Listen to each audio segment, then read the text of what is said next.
后来乡亲啊，今仔日开始，这个电火钱起价咯，尤其是对店家或者是餐厅来讲，影响袂小。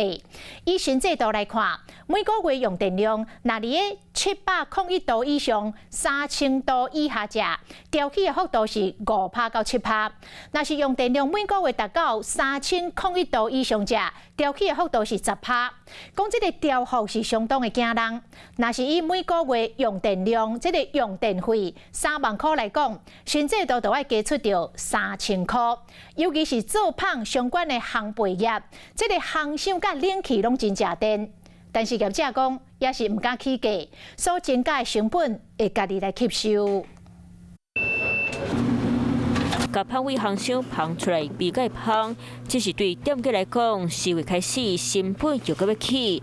根据电钱调起的新制度，大个月使用701度到1500度的商店，电钱会搁起5%；1500度到3000度区间是起7%；3000度以上，大个月是起到10%。我们现在的店来说，平均电费大概3万多块。那如果以3万5一个月来说的话，涨10%就是3500。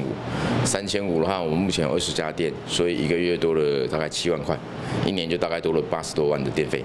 生意是愈来愈歹做，业者唔敢起价，甘愿家己了。若店内底上高食电的，就是烘箱含冷气，而且阁唔若装一台。以店面较细间的来讲，会装一台烘箱含3台冷气；为店面会装5台烘箱，成本拢真惊人。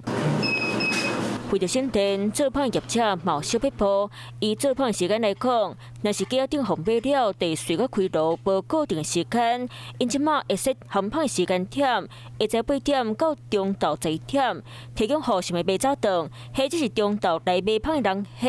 下晡4點到暗時7點，就是胖店生意上好的时间。我们会在冷气的温度去做控制，可能都维持在室温25度左右。我们会将店里所有设备做一次更新，把所有的冷气更换成节能的冷气。电钱起价对做胖业者影响是真大，业者都要加动脑筋想省电的步数，来维持店内运作。Hello， 我是雷亚，想要抢了先掌握最及时的新闻资讯吗？赶快订阅、按赞、开启小铃铛，锁定华视新闻 YouTube 频道。